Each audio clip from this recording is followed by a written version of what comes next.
പുതിയൊരു വ്ളോഗിലേക്ക് എല്ലാവർക്കും സ്വാഗതം. ഇന്നും രാവിലെ അടുക്കളയിലേക്ക് വന്നിട്ട് ചായയൊക്കെ കുടിച്ച് കഴിഞ്ഞ് ഒരു 10 മണിയൊക്കെ ആയപ്പോഴാണ് അടുപ്പിലെ വെണ്ണീരൊക്കെ വാരി തീ കത്തിക്കാനായിട്ട് നിൽക്കുന്നത്.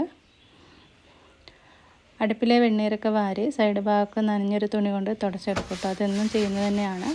പിന്നെ സൈഡിലൊക്കെ വെക്കുന്ന ചട്ടികൾ, ഡെയിലി കറി വെക്കാനൊക്കെ എടുക്കുന്ന ചട്ടികളാണെങ്കിൽ നമ്മളത് എന്നും കഴുകുമല്ലോ. പിന്നെ വല്ലപ്പോഴൊക്കെ എടുക്കുന്ന ചട്ടികൾ എന്നും കഴുകി വെക്കൂല.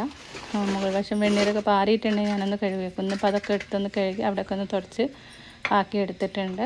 ഇനിയിപ്പോൾ തീ കത്തിക്കുകയാണ്. കടലാസിമേലേക്ക് ആകെ തീ കൊടുത്തിട്ട് പിന്നെ നമ്മൾ വിറക് വെച്ച് കൊടുക്കുകയാണ് കേട്ടോ ചെയ്യുന്നത്. ഉച്ചയൂണൊക്കെയാണ് കേട്ടോ ഒന്ന് വീഡിയോയിൽ കാണിക്കുന്നത്. ചൂരമീൻ നല്ലൊരു കറിയാക്കിയിട്ട്, കറിയല്ല കുരുമുളകൊക്കെ ഇട്ട് ഉണ്ടാക്കിയെടുത്തിട്ടുള്ളൊരു റെസിപ്പി കൂടി വീഡിയോയിൽ കാണിക്കുന്നുണ്ട്. അതുപോലെ തന്നെ പപ്പായ തോരനൊക്കെയാണ് കേട്ടോ ഇന്ന് ഉച്ചയ്ക്ക് ഉണ്ടാക്കിയെടുക്കുന്നത്. അപ്പോൾ ആദ്യം തന്നെ തീയൊക്കെ കത്തിച്ചിട്ട് 2 അടുപ്പും കത്തിക്കുന്നുണ്ട് കേട്ടോ. അപ്പോൾ ഒരു അടുപ്പിൽ എനിക്ക് കറി വെക്കാനുള്ളതും ഉപ്പേരിക്കുള്ളതും മറ്റേ അടുപ്പിൽ ചോറിനുള്ള വെള്ളവും വെക്കാം. തീ കത്തിച്ചിട്ട് ഞാനിതാ ചോറിനുള്ള വെള്ളം കലത്തിലേക്ക് ഒഴിച്ച് കൊടുക്കുന്നുണ്ട്. ഇനിയിപ്പോൾ ഇപ്പുറത്തെ അടുപ്പും കൂടി ഒന്ന് കത്തിച്ചെടുക്കുന്നുണ്ട്. ആ ഒരു സമയം കൊണ്ട് ഞാൻ പപ്പായൊക്കെ ഒന്ന് തൊലി കളഞ്ഞ് ഒന്ന് അരിഞ്ഞെടുത്തിട്ടുണ്ടായിരുന്നു. അപ്പോൾ അപ്പുറത്തും കൂടി കത്തിക്കുകയാണെങ്കിൽ പെട്ടെന്ന് തന്നെ ആയി കിട്ടുമല്ലോ. വേവുള്ള അരി ആയതുകൊണ്ട് തന്നെ നമുക്ക് ഒരുപാട് സമയമാവും. ഇനി അപ്പുറത്തും കൂടി ഒന്ന് തീ കത്തിച്ചിട്ട് വേറൊരു കലത്തിൽ വെള്ളം വെക്കുന്നുണ്ട്. കുടിക്കാനായിട്ടുള്ള വെള്ളമാണ്.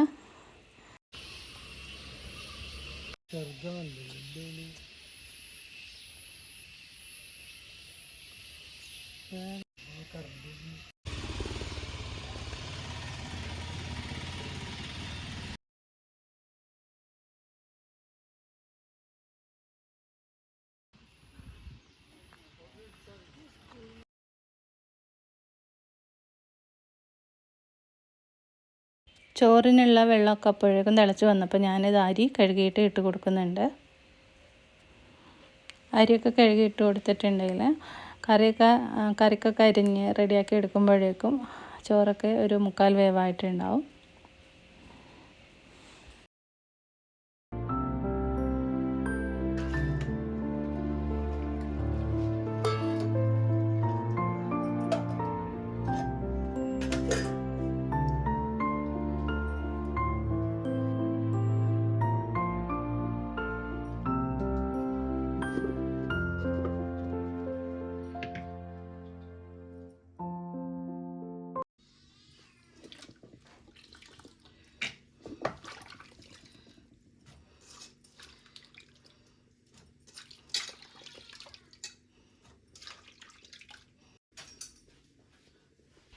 ഉപ്പേരി വെക്കാനുള്ള പപ്പായ അരിഞ്ഞ് കഴുകി ചട്ടിയിലേക്ക് ഇട്ട് കൊടുത്തിട്ട് ഉപ്പും കൂടിയും ചേർത്തിട്ട് നമുക്ക് പുറത്ത് പോയിട്ട് കുറച്ച് കാന്താരിമുളക് പറിച്ചിട്ട് വരാം കേട്ടോ.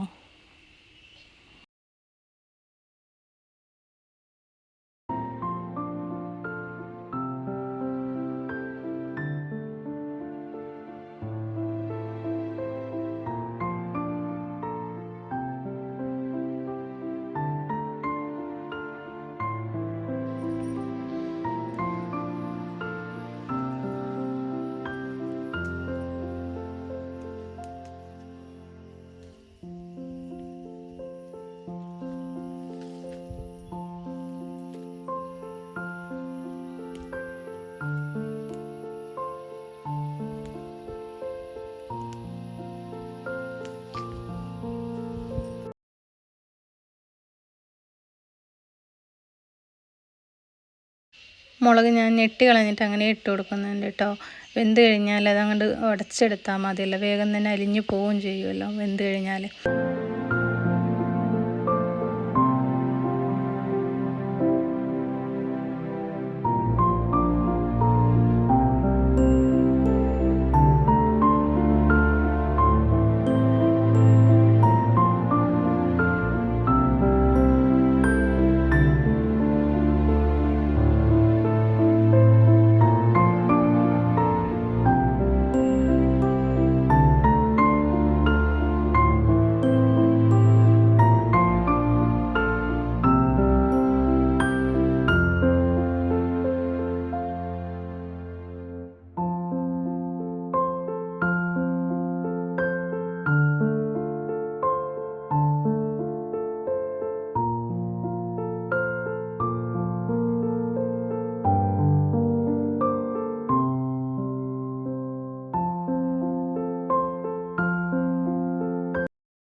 ഉപ്പേരിയിലേക്ക് ഞാൻ കടുകും വറ്റൽമുളക് പൊടിച്ചതും കൂടിയാണ് ഇട്ടിട്ട് വറവിട്ടെടുത്ത് കേട്ടോ. കറിവേപ്പില കയ്യിലില്ലാത്തതുകൊണ്ട് അത് ചേർത്തിട്ടില്ല.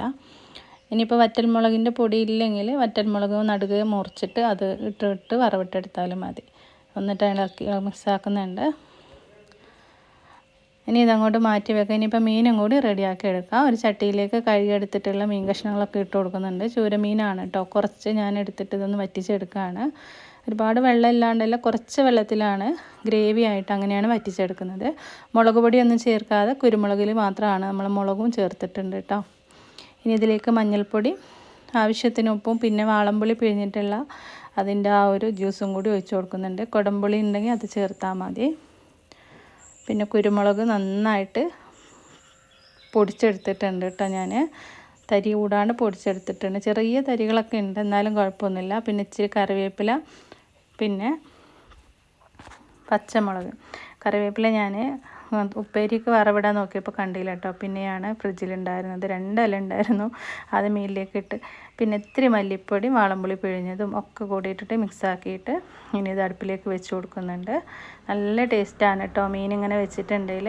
കുരുമുളക് നല്ലതാണല്ലോ വയറിനൊക്കെ, മുളക് പൊടിനെക്കാട്ടിയും നല്ലതാണല്ലോ. പിന്നെ ഇങ്ങനെ വെക്കുന്ന സമയത്ത് ഇത്തിരി മല്ലിപ്പൊടി ചേർക്കണം കേട്ടോ, എന്നാലാണ് നല്ല ടേസ്റ്റ് ഉണ്ടാവുക. ലാസ്റ്റ് കുറച്ച് പച്ച വെളിച്ചെണ്ണ ഒഴിച്ചാൽ മതി. ഇല്ലെങ്കിൽ ഉള്ളിയിൽ വറവിട്ട് ഒഴിച്ചിട്ടുണ്ടെങ്കിൽ അടിപൊളി ടേസ്റ്റാണ് കേട്ടോ ഈ ഒരു മീൻ. അങ്ങനെ മീനൊക്കെ ഒന്ന് തിളച്ച് വന്നിട്ടുണ്ട്. ഇത്രയും കൂടി വെള്ളം വറ്റാനുണ്ട്.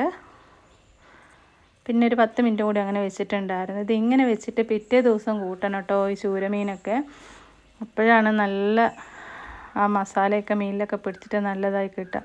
മീൻ ഇവിടെ ആയി കിട്ടിയിട്ടുണ്ട്. ഇത് ഇങ്ങോട്ട് മാറ്റി വെക്കുന്നുണ്ട്. ഇനിയിപ്പോൾ 2 പപ്പടം കൂടി വറുത്തെടുക്കുന്നുണ്ട്.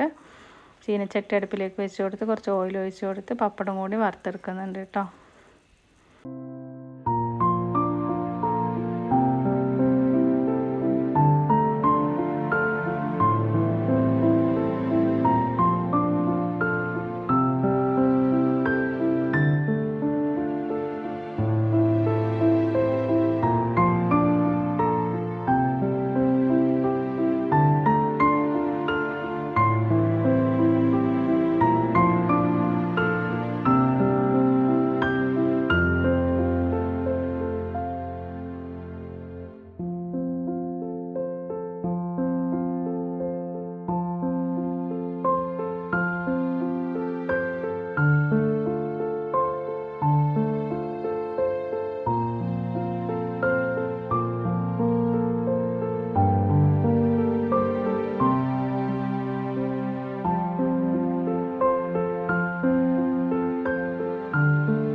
കറികളൊക്കെ ആയതിന് ശേഷം ഞാൻ കുടിക്കാനുള്ള വെള്ളം കുറച്ച് അടുപ്പിലേക്ക് വെച്ച് കൊടുത്തിട്ടുണ്ട്. പിന്നെ ഇതാ നമ്മൾ ചോറുന്നണ സമയമൊക്കെ ആയിട്ടുണ്ട് കേട്ടോ. അപ്പോൾ ചോറൊക്കെ കഴിക്കാനായിട്ട് ഇരിക്കുകയാണ്. ഈ ഒരു മീനിൻ്റെ റെസിപ്പി നിങ്ങൾക്ക് ഇഷ്ടമാണെങ്കിൽ ഒന്ന് ട്രൈ ചെയ്ത് നോക്കി കേട്ടോ. പിന്നെ അതുപോലെ തന്നെ നമ്മുടെ വീഡിയോക്ക് ഒന്ന് ലൈക്ക് അടിക്കാനും അതുപോലെ നിങ്ങളുടെ കമൻറ്റ് അറിയിക്കാനും മറക്കരുത് കേട്ടോ. നാളെ നമുക്ക് മറ്റൊരു വീഡിയോയുമായിട്ട് കാണാം.